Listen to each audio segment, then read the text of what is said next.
Assalamualaikum warahmatullahi wabarakatuh. Alhamdulillahirabbil alamin. Wahdahu wassalatu wassalamu ala asrafil anbiya'i wal mursalin wa ala alihi wa sahbihi ajma'in. Amma ba'du. Dewan juri yang saya hormati dan para hadirin yang saya sayangi, halo sahabat tani, perkenalkan nama saya Ayu Lestari, mahasiswa tingkat 1 Politeknik Pembangunan Pertanian Yogyakarta Magelang, jurusan Pertanian. Saya berasal dari Medan, Sumatera Utara. Pada kesempatan kali ini, saya akan menjelaskan mengenai inovasi penyuluhan pertanian dan peternakan 4.0. Inovasi penyuluhan pertanian dan peternakan 4.0 mengacu pada penerapan teknologi canggih untuk meningkatkan produktivitas dan efisiensi dalam sektor pertanian dan peternakan. Salah satunya adalah IoT. Nah, jadi sebenarnya apa itu IoT?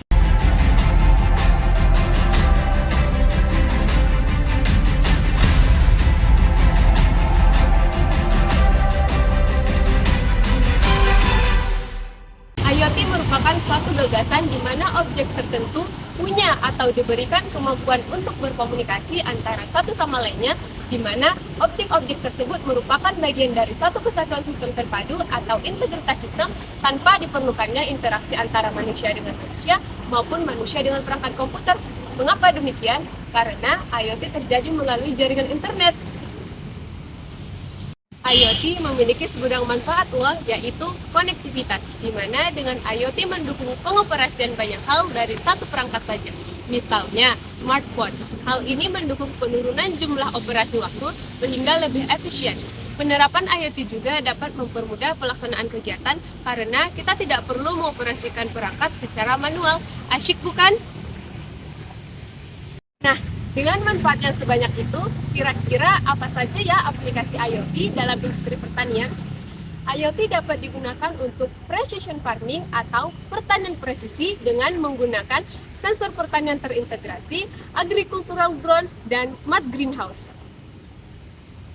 Precision farming merupakan konsep pertanian dengan keakuratan sesuai kondisi di lapangan yang memanfaatkan sensor terhubung dengan jaringan internet dengan akurasi maksimal karena data didapat secara real time.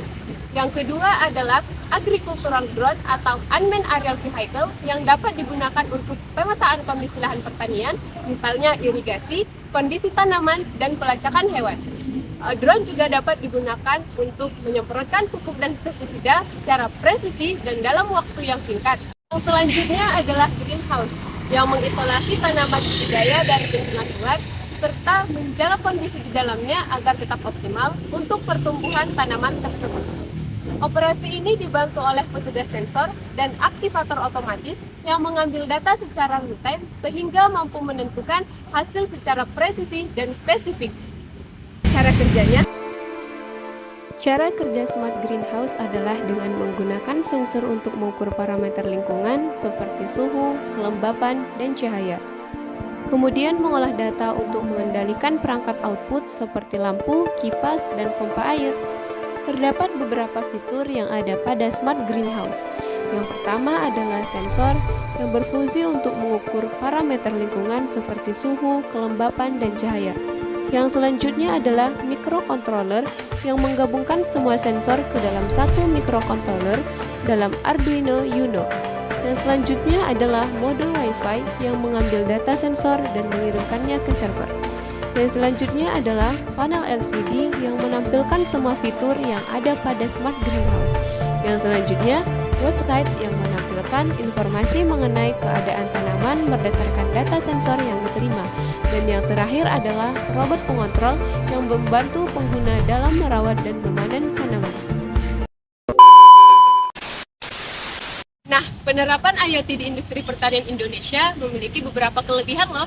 Di antaranya yang pertama adalah praktis, karena cukup dengan satu sistem kendali, banyak aspek budidaya yang dapat dikendalikan.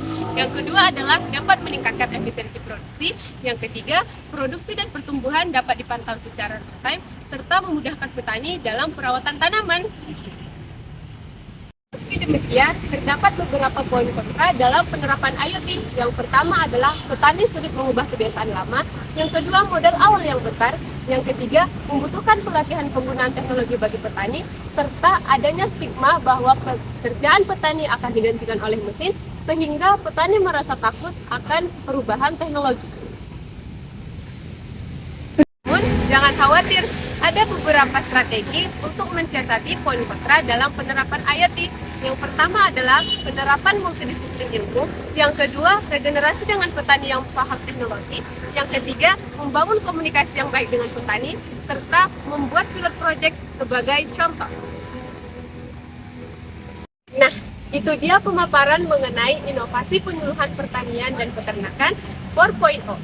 Cukup sekian yang dapat saya sampaikan. Apabila ada kesalahan mohon dimaafkan. Billahi fisabilil haq, albirru manittaqo, fastabiqul khairat. Assalamualaikum warahmatullahi wabarakatuh.